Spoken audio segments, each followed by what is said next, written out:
Well, welcome to another edition of The Captains here on Islandstats.com. And joining me on this edition is the 2004 captains from St. George's Cricket Club, Herbie Bascome, and from the Somerset Cricket Club, Janeiro. Gentlemen, thank you for your time. We'll start off with you, Herbie. You go to Somerset to face off against Janeiro, who was in his first year as a captain. Take us through, if you can, remember those moments of that year, 2004. 2004. That was what I know, captain against with Steve, my first captain. So I had a little bit of experience on my belt because I came when I first captain. I played with Arnold, Charlie, Clevey, Wade, and all them guys. So they kind of gave me a good little start. Going up there to Summers against Janeiro. My challenge was that he was a captain's batsman. So dealing with that was a little challenge on his end, you know what I mean? So I knew he was gonna, if anything is gonna lead from the front. And I'm pretty sure them guys looking to back, you know what I mean? The challenge was that my team we was in a little disarray in St. George's when I went to Somerset. The players weren't pretty much on the same vibe. We had some little issues selecting the team, and I knew he was gonna have I knew it was going to be a big challenge, you know what I mean? And getting up Somerset, I think it was my first time getting Somerset as captain. And playing away from St. George's was going to be a challenge for myself. I was comfortable with it. I felt that we could have won the game. We drew that match. Yeah, we drew. Janeiro, for you, that was your first year. What was your expectations going in? It was kind of hard because I think we guys were in a rebuilding process getting into that cup match, and I had a task to really retain or win the trophy, and I knew it was going to be kind of hard to win. So my main objective was to just retain, which I did, and I thought the team wasn't that strong. Like I said, we were in a rebuilding from 2004, I think, to about 2007, 8. Herbie, you're playing in cup match. What was your experience like, your first cup match? I know we're talking about against each other, but what was your experience like, your first cup match, and then to actually come out victorious in 2005? For my first cup match, I thought I was going to probably be a bit nervous, but I think what it is, at my age, when I came to the cup match, I felt a little comfortable, because I had played football, won the FA Cup, won the league, so I was kind of used to playing in front of a big crowd. Connie Cup was introduced to me before I went into cup match, and when I was playing Connie Cup, it was like a big thing, you know what I mean? So that baptism in Connie made it a little easier. I think when I went into cup match, all I needed to do was get on the pitch. At my age, like I wasn't at an age where I was that young, where I was intimidated about the success. I had a lot of success before I went into cup match. You know what I mean? So playing cup match was like, it was a breath of fresh air. It was beautiful. I thought it was amazing to be out there playing in front of 6,000-7,000 people. And that was a challenge. And all the players I played with and played against, we have our challenges in football.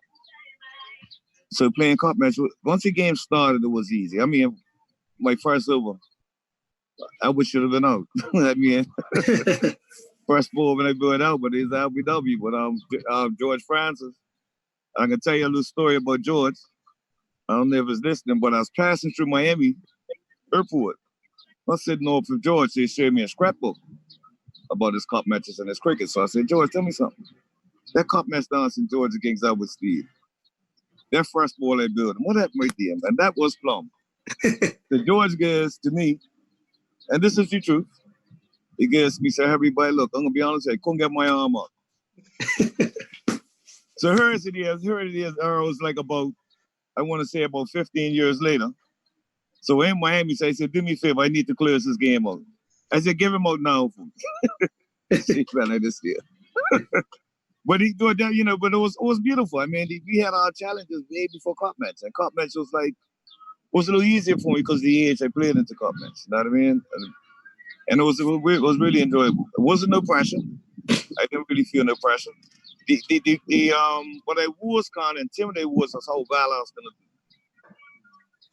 I wasn't nervous to say I was scared to fail, but I was nervous to see how well I was going to play. So that was my little challenge.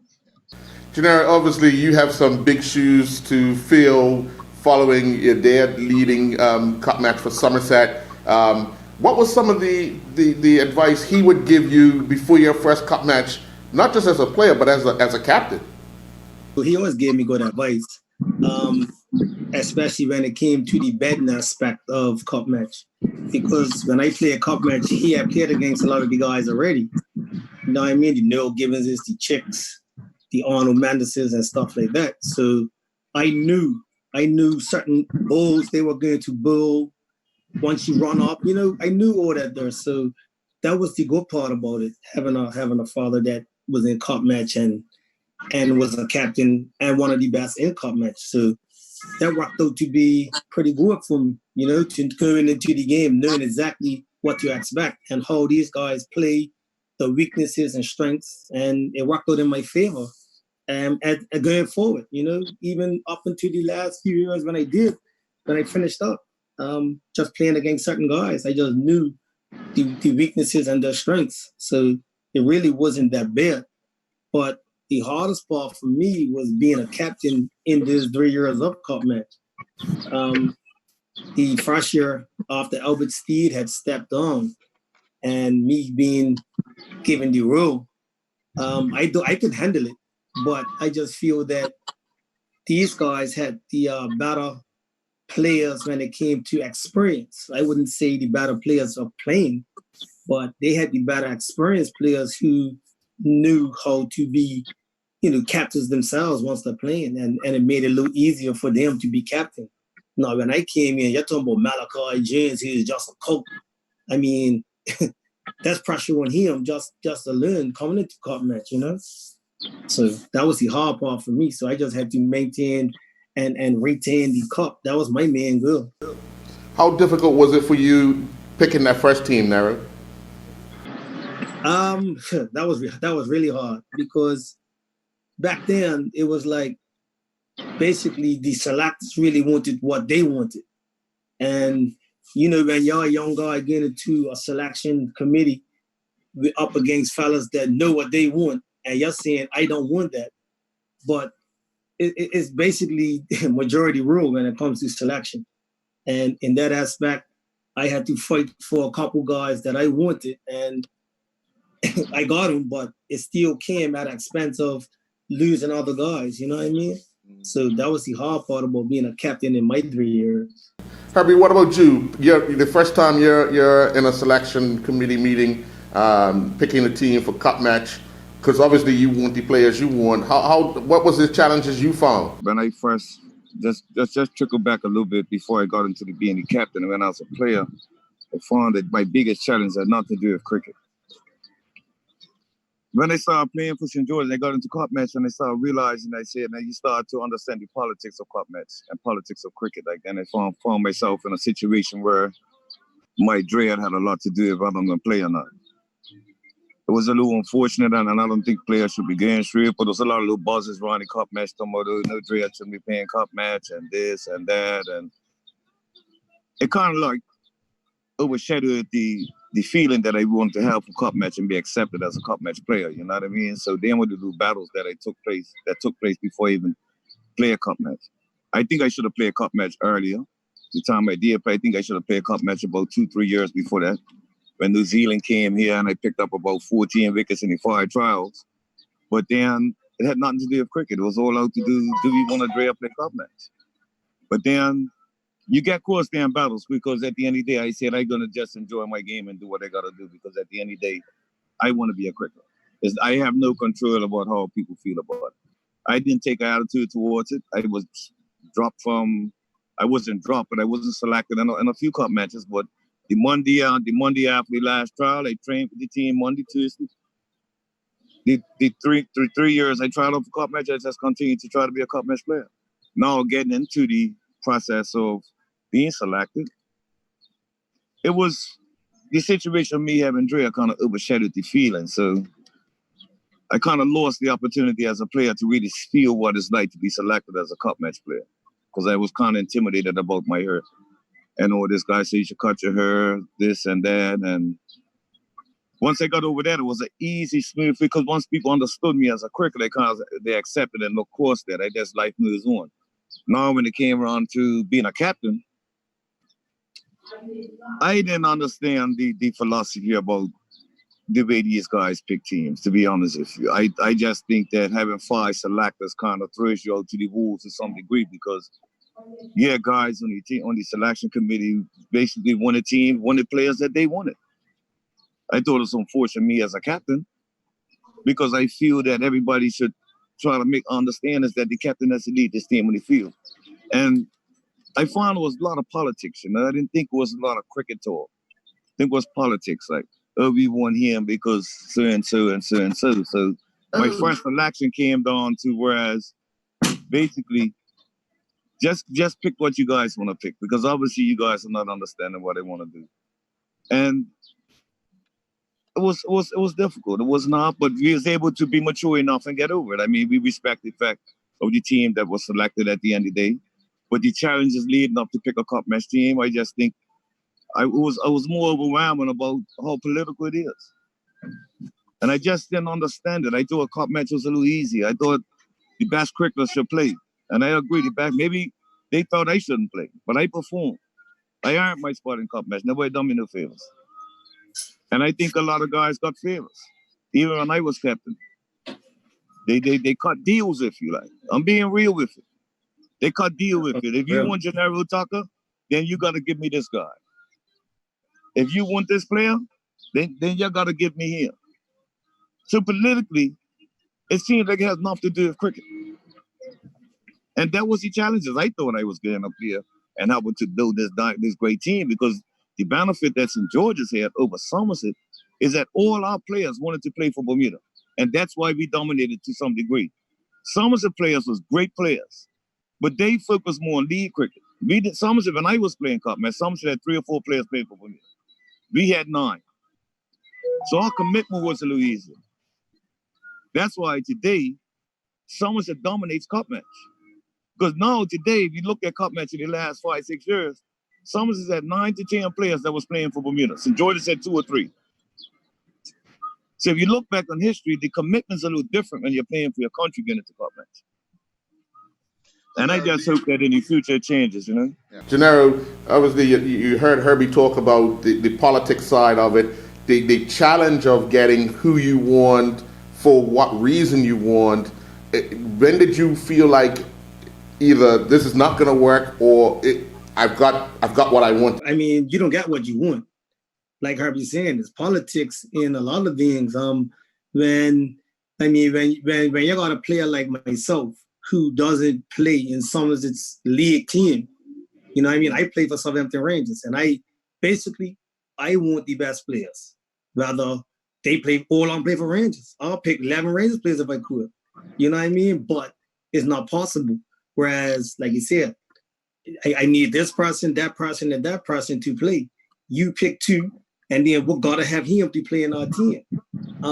Now, up Somerset is not that bad, because like being on the selection committee with, me selecting the team in the last 2 years, 3 years, maybe, it's been pretty straightforward. We all have the same philosophy. We all have the same mentality. We have the same plan. So as like we go into the selection committee, we select our team within 5 minutes. Everybody's got the same team. So the hardest part in the last couple of years is picking reserves in Somerset. You know what I mean? But back then it wasn't like that. It was like, okay, this is what we want. Y'all not gonna take this. Y'all gonna have to work with this. So it was hard. It was hard for me as a captain for my 3 years to really go and beat that team in St. George's. I mean, we should have won the game. I think it was 2006. I think it was when we knocked St. George's down we needed 127. But St. George's 2005, right? But I mean, when we look at it, we all look at cricket whereas, okay, that's a low score. But when you look at cricket, low scores are the hardest to get. And I thought that Herbie done a great job in really knocking us down and picking up his players to really bail us out that day. They was in a they was in a frame of mind, whereas we are not losing this game. That's how they were. And we were in the frame of mind, whereas, okay, we already won the game.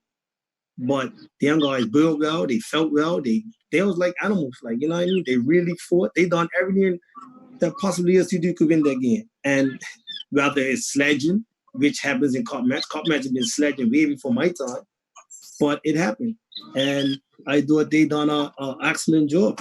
And the game plan ended up working for them. And you can't knock it. I mean, some people may say this, the young guys done this wrong, they done that wrong, but they didn't, because they all wanted to win. And when y'all a winner, you do whatever it takes to be a winner. And that's basically what they did. And my hat went off to them. They beat us. I was upset, but they done a great job. And the leadership from Herbie was excellent. And you have to give them that, you know what I mean? Yeah. So that's where it happened. And before that, me and Herbie's been pregnant for forever, like, you know what I mean? But after that game, it even got like stronger, because your boy's leadership that day was immaculate. Some guys didn't like it, but hey, you got to be a man and accept it and move on. This is what it takes to win, and that's what they did to win the game, basically. That 2005 game kind of brought cup match to life. It done so much for the game. Janeiro, I know a lot of people would have remembered that Friday afternoon when you guys were walking off the field after Burlington Georgia's out, and knowing that you only had those few runs to get. Take us through that moment of walking off the field, because you guys were celebrating as a group, but the unknown happened right after that. So take us through that. Yeah, I mean, chasing 127, I think it was. I mean, you walk off the field and you're seeing, I'm looking in the pavilion saying, okay, we got this, and this. We're gonna win this game. But then you go, you're 60 without loss. So nowhere in the world you're gonna be 60 without loss and still lose a game chasing 120. You know what I mean? So when I was 60 without loss, I'm saying no way we can lose this game. But like I said, them guys, they had the mentality that they was not losing. They built well, they done everything well, they felt well. And I just think that we didn't continue on from the start that we got. I think it was Curtis and Steven Otterbridge, I think it was. I think we had 60 without loss. And we lost them, the rest of them nine wickets for 60 runs. I said we were 60 without loss. Right. And then we had like about 65 for 4. Yeah. You know what I mean? Where the wickets just kept. And then what happens is, once you got a new batsman coming to the wicket, and then you got guys that are sledging you, y'all got to learn how to take it. Right. You know what I mean? But with me, it's like I pay it no mind, because I was brought up with it for so long. When you're talking about, you got Charlie Marshall and Neil Givens sledging you when you're a youngster. But now, as I got older, it was like, all right, good, just another day. But some of the younger guys couldn't take it, you know? And that's where the mental was letting them down. Herbie, that day, you watched Somerset walk towards you, looking like they had already won the game, closed it out and everything. But what was the talk like in the changing room or in the huddle before you took to the field that Friday afternoon? It's good. It's back to the night me and Janeiro was having a little interview on TV, and like I said, I knew my situation as a cup match player because I had like knee issues, you know what I mean? And I knew that this was going to be my last chance. I'm a winner. Talk nerds that there, we guys have our battles, you know what I mean? We guys are very close friends, but when we on that pitch, like I won't talk as much as he wants me. You saw that, David. You saw that when he's done cup match, hit me all over the place. You won't think we as friends. But that's how the game goes, you know what I mean? So when I see Summers coming out, and I'm saying to myself, I said, look, man, I need to take full control of this team. We still had a couple players inside that team that had doubt. But the players that didn't have doubt had never won cup match. George O'Brien hadn't betted yet in cup match in that innings. I declared George. George didn't bet one of the innings. Because I told George that nobody's coming here to watch you bet. Greg Figger was hungry. I was hungry for winning that cup for St. George's. But you still had players, okay, like Charlie Marshall, a strong supporter. I give Charlie for my career a cup match, I take my head off to Charlie. Charlie guided me and supported me 100%. He allowed me my freedom on the field, but also he gave me confidence to go out there and achieve what I want to achieve. And that day when I saw Thompson walking out there, I knocked Charlie. I said, Charlie, we're going to win this game, man. But I need to keep certain players motivated because we still have guys in the team, it's sad to say, that didn't want to give the 100%. And it's sad because sometimes when you're not in control, you kind of lose the intake. You lose that new desire to want to be in for somebody else. But we got across that. So I see Thompson coming out. Me and Charlie's having the rap walking off. I said, Charlie, look, man, I got to do whatever it takes. Certain things went on that field. Talk to me. But that was the challenges. But Thompson felt weak. I mean, they like Talk said, we scored a low total. And they thought they get the game in the bag. And I sensed it. And I said, if we stay on these guys, all we needed was a few quick wickets. I knew we just needed 5 wickets. If we could get 5 wickets or 40 to 50 runs, we will win this match because I can make sure of that. Stephen Kelly built 5 overs. This man is one of your premier cricketers, bowlers. Bills no more than 5 overs. Who does that? That one Borden, Bills 1 over. Janeiro faced him. And I'm saying Tuck could have took this by wherever he wanted. So I don't know what Tuck was waiting for. But if he was waiting for that next over, he wasn't getting it because I told that one, your part is over, man, it is. It's over. Because it was too easy. Mind you, he's a top-class bowler, he's a quality bowler, but at that state of the game, Somerset was on top and they was relaxed, but I think that what they should have done was took the game from us right away, but they kind of coasted. They kind of coasted. I don't know. Maybe they playing for the day. I don't know. You know what I mean? But I took full advantage of the lack of commitment to try to win that match. And Greg and George O'Brien, I got to take my hat off to George. George bowled extremely well. This man shared the quality of a top-class bowler. And behind that, he was hungry. George's commitment that day goes far and beyond his hunger for being a cup match player. He was brilliant. Greg was the perfect support staff. Janeiro could tell you that here's a guy, you got George O'Brien, building good pace, balls moving, and is able to bounce it into your chest. Now you got Greg, who could swing a ball whenever he wants and let it go course. That was intimidating already. So even with Tuck, I thought Tuck should have won the game and he went out there. I just thought he was a little relaxed because he was playing some good shots. I think what you got, 50 Tuck? 40 something? Something like that, yeah. I think it was 60 something the first innings. And then people say about the sledging. I mean, sledging comes in the day ways. You know what I mean? Yeah. You can sledge a player in a friendly way. And I think Tuck got a little caught up in that because one of my players was talking, hey, Tuck, you're looking good. Let me see you try this thing out through the cover. So they was kind of relaxed and enjoying themselves. You know what I mean? But that put Janeiro in a relaxed mood. More than a hyped up mood or somebody saying, you're dumb, you're this and that. I think it worked with Tuck the other way. Then the minute we got Janeiro, I said, then what else is going to last? Because you had Azim. Remember, Hurdle's Korean cup match was, I think, every time he played a cup match, he lost. I don't even think Hurdle played that year. I think he played 2 cup matches. Hurdle was the last. He played 97. He played 97, he lost. In 2005, he definitely lost because Hurdle was the last batsman. Okay. So I said to myself, things are working in our favor because Azim came out. Azim played, and he hadn't had too much cup match in it. Right. You know what I mean? Yeah, Azim, that was his first or second, something like that year, cup match. Right.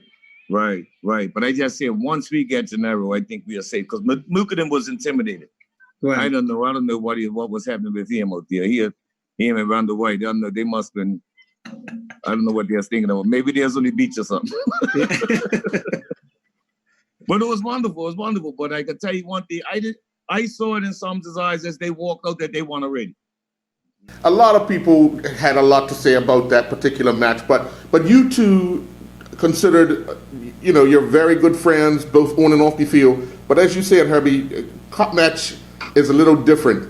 Janeiro, when you're on the field for cup match, what are you constantly telling yourself to ensure that you stay focused? Because as Herbie said just now, you lost focus in that match because you probably were listening to somebody and you got to relax. So what did you change after that? For me, it's easier as a player rather than be a captain. You know what I mean? Because once I'm playing, I'm relaxed. I don't have to think about, okay, the next person all the time. When you're a captain, you got to think about the whole team. And then you lose focus for yourself. I mean, I was so focused at one point, and then it's like, okay, cool, we're knocked them down. But I got a little relaxed, which I let my guard down, allowing the players to talk to me and say, "Yeah, this is in the big skip. You know how guys get. Don't worry, Captain. We guys got this." Da, da, da, da. And I let myself my guard down. Normally I don't do that. Normally I always just play straight to the end. Rather on betting, burning, feeling, I just stay to the end. And I think with me, that's what got me a lot of runs over my whole cup match career. I always just stay focused for the whole duration of the game. Betting, I stay focused. You're talking to yourself. You just play straight, play straight, play straight. Do not go across the line. Do not do this. Do not take a big strike until you are fully in. And once I got fully in when I'm betting, then my mind's just free. I can just do whatever I want. You know what I mean? And even with that game, I let my mind just go free again and not focusing on saying, okay, we're going to win the game. We have to win the game. We got to do this to win the game. Fellas, don't do this. And I just let my guard down and just let young guys just do whatever they wanted. And it came back and backfired, you know. But normally I stay focused for the whole game, especially when I'm betting. Betting is the most important thing to me in cup match. You just stay focused, get hundreds, and that's it. Just focus on what's the next ball. Always focus when the ball is running in, you focus. After that, you relax. And then you just refocus again as the guys running in again. That's how I was always mentally prepared for cup match. Herbie, as a bowler, is it more challenging to be a skipper when bowling? Because sometimes if you have the ball in your hand, you can overbowl yourself. I think that little experience came in when we was playing league cricket more than cup match. Cup match was a little easier because you didn't really play with the players you played with all season. So you kind of played with players that came from other clubs. So the balance was a little easier, you know what I mean? And when I at 2005, I knew I wasn't gonna be an open bowler. I was gonna go in as like a economy bowler, like a bowler just gonna come in and just keep the game balanced and let the youngsters take over, you know what I mean? So even with 2005, I don't know if you recall, I bowled I didn't get no wickets, but I bowled, I think it was like 11 overs for like about 15 to 19 runs. And at later in my career playing cup match, that's the type of bowler I ended up being with. So I ended up being a bowler of that level. But my batting got a little better, so I ended up coming up the early. So it's kind of balancing itself off. But being a captain and a bowler is a little easier for me than probably Janeiro, because one ball, Janeiro's part is over. I got fit. You could hit me your first one. I got 5 left before my skipper takes me off the ball. Or me being skipper, whether I decide to come off the ball myself. You know what I mean? So that means it gives me an opportunity to recover. And I think it's a little easy for a bowler to be a skipper, but I think it's much better with confidence as a batsman to be a captain. Because batsmen are more, you could control the game a little better as a batsman. If you're a top quality batsman, you could slow your team to a victory easier than me being a bowler. You know what I mean? As much as you need wickets to win the game, but you could battle team right out and demoralize the team. You know what I mean? And bowlers won't have a chance. Janeiro, when you're in the middle and you're looking at the scorecard or scoreboard, trying to determine what you want to do, when going for the toss, are you hoping that you get to make the decision on what you do, or you're comfortable either way? For me, I want to bat first. Like I said, I prefer to bat first unless the wicket is really bad or the atmosphere is, is low swing in the air or something like that, green top. But I prefer to bat. And I prefer to bat to put the pressure on the opposing team.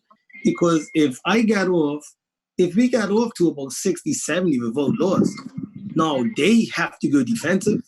They're not going to continue to attack, because now they're going to be saying, all right, these guys have got 60, 70 runs in 12 overs. we can't afford to let them bet and score 200 by a certain time. We got to open up. We got to now go more defensive and basically set a one-day field. You're not getting over-attacked 4 slips or gully, no dart man, no fine leg, no middle. Middle one's not going to be open, so you're going to basically go to a more defensive field. But I prefer to set my target up front and put the pressure on them, especially when you got the trophy. If you got the trophy, you can dictate from the front instead of the team that doesn't have the trophy dictate to you. So that's how I was looking at cut match, because when you look at wickets, the wickets deteriorate more in the second innings and the fourth innings rather than the first and the third. So that's where I try to get ours, put the pressure on them as the opposing team, the skipper, and see what they want to do after that. But I prefer to basically bet. But I mean, St. George's always gets to bet first. Even in my younger days coming up and playing cup match, I was feeling out for 2 days, man. Man, we're talking about Randall and Clay and these guys betting day and a half. So I never really got the innings compared to them when it came to betting wise. But yeah, I prefer to bet first. I don't like to, I want to dictate from my point of view, not the opposing team's point of view. Herbie, you come into cut match as a bowler, looking to do the business right from the start. But as a captain, how are you talking to the other bowlers, especially the other bowlers, in setting up a plan for a team that Somerset picks? We had a nice little bowling attack, but the most important thing was finding good partners to build together. Me and Greg had a brilliant understanding when we guys played together as a lead team. So I think the key was, because players hadn't played together throughout the lead, was to find good partners and encourage bowlers to build in partnerships. For example, of communication. I got one batsman down there tied down, I'm going to need him the next over. So you try to encourage our bowlers to make sure in scenarios where, if, like say, for example, I thought Greg gave Janeiro a challenge throughout his career, more than myself. With me, it was a little easier for him to play. Greg's got that thing going straight course and been doing in. So it was a few times, even a scenario like that, where I say, Greg, look, we got Janeiro up the non-striking there, and I'm going to just build a dark ball. I wasn't even looking to get him out. I looked at who was up there because I had one ball left. So I said, well, let me just try to get a little dark ball because I needed Greg to build at Janeiro. So the encouragement was, yes, getting the best out of your players, but trying to build in partnerships and understand, because we need 20 wickets to win this game. We're not going to just get it if I just go there and try to compete with the game. I can get burnt out. Graves can get burnt out. Dale Fox can get burnt out. Clark and Fox can get burnt out. But if we do it collectively as a team and say, okay, we're like Gary Brinkman in 1997, when Clay was skipper, we had a brilliant partnership. We knew exactly what we wanted to do. Clay laid it down, and this is how I want you guys to build, and that was it. We stuck to the plan, and it worked out. So going against Somerset's betting team was all about, like you say, having the right plan and getting builders to build in tandem. You know what I mean? And that's the success we got. Yeah. But as a skipper, I want to build first. But in respect, I go to my team before I flip these horse. I ask my batsmen, I'm not asking builders. I ask my batsmen, now, you guys ready to bet? They got to answer me in like 5 seconds. Because if they take that time to answer me, to me, it seems like they're unsure. So when I go out there, I take any tours, I build. Because as a skipper, you want to leave on the front end.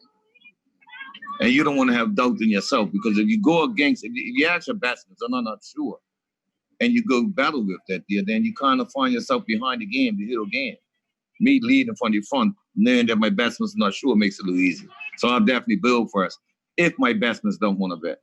Yeah. Janeiro, can you remember what Herbie said to you that first toss against each other in cup match? Well, I tell you what, Herbie never really slashed me enough or said nothing there to me. It was always respect, like palm talk and cool, y'all, let's go do this here, let's go entertain the crowd. It was always on that level. Right. It wasn't really like, oh, we're gonna put some licks on you, blah blah blah. We never really had that type of like conversations was always like, yeah, look, let's go entertain. You entertain, I'm gonna entertain, and then hey, the best team win. That's all it was about. It was about entertainment. Because I think people pay too much money to come to cup match not to get entertained. And if you're supposed to be the best players in Bermuda, then you need to go out there and entertain the fans so they can enjoy their 2 days. Because right now, the money that they pay, they need to be entertained, bro. Straight up. That's how I am. So that's how we guys always was just about entertaining. Rather he got wickets, I got runs. It's about entertainment and making sure that your full team entertains the crowd. That's all it was about. Wasn't nothing else. I don't know what other captains man do with each another, but we guys never had that that type of talk going on. It was always cool, I mean, I look at one time that same cup match where we lost. We guys went breakfast the next morning. You won't believe what went on off the breakfast table. Remember that, nothing? I mean, lady came to us, some more we guys match fix cup match and da. I'm this, I'm that. I was like, oh wow, I lost. What you mean do? The best team won. Now we guys are sitting off a princess the day after cup match having breakfast. Like she ran right off with what we guys. Like we was match fixing. I was like, oh, you lost your team game for my team. I said, I didn't lose it. We lost. I tried my best. You know what I mean? That's how it was, but it is what it is. I people don't understand. It's like being an athlete is very special, but it also is a little intimidating for you when it comes down to trying to survive in a small country like Bermuda because you become bound there. You know what I mean? And me and Janeiro has been close all our lives. We battled on the football field and we had a brilliant cup match together. We enjoyed our years. So do we done our breakfast together? We want to support for Nepalese rep. I mean, the game has to surpass that. You could almost guarantee Janeiro is not selling himself on the field. You could almost guarantee it. You could almost guarantee it. I'm not selling myself on the field. It's not going to happen. I know Janeiro is not laying down. I never once built a ball to think Janeiro will lay down on me. And I know that. I know because I'm going to tell you another thing. And I know that when I build, if Tucker hit me as far as he can hit me. But I appreciate my children because they love Janeiro like a father too, right? Because they said, Daddy, I didn't mind you getting hit because Uncle Janeiro was hitting you. So it was like, it's like a family thing. I mean, after that cup match is over, Janeiro comes on to the camp. The family treats him like one of us, and it's vice versa. His family is very close to my family. But at the end of the day, we know because we battle on the field. It's all about getting that. It's all about getting that W. Janeiro knows I running him out. It ain't no brethren-ship on that pitch. I need Janeiro out. I love him to death, but I'd rather see his back before I see his front. You walking off is the sweetest thing ever. Who would have thought one of your close friends, you appreciate them walking away from you? But I'll tell you like it is, when it's got that bed in his hand, I wouldn't even walk away. I don't need him coming to me. Now that you guys have kind of finished playing the game, what advice do you have for anyone who's leading your respective clubs? You could go, Janeiro. I think Jordan is the right guy right now leading Somerset. Jordan's been around long enough. He's watched numerous captains. He's played with numerous captains. And I think I played probably 2 years, a year or two under him. And I gave him my little bit of knowledge that I know. And now being the assistant coach of Somerset for the last 3 years, it's easier for me and Jeff to communicate with him.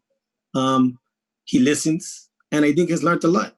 And with him, I think Somerset is in good hands for the future as they move forward. He knows what he wants. He pretty much gets what he wants when it comes to picking a team, but that's because the selection committee is all on the same wavelength. You know what I mean? We guys have our communications way before cup match. Us, me, Jeff, Jordan, we talk. Okay, look, this is what I'm looking at, blah, blah, blah. And then you go on in the last trial match, and then you see these same guys that you're picking, performing. Then you ain't got no choice but to say, all right, cool, that's what I want, that's what I want. And everybody's on the same page. But like I said, I think Jordan has come a long way. He's still learning because he just went 30 the other day. It's a young guy, 30 years old, probably got another, if he plays as long as me, it's got about another 10 years.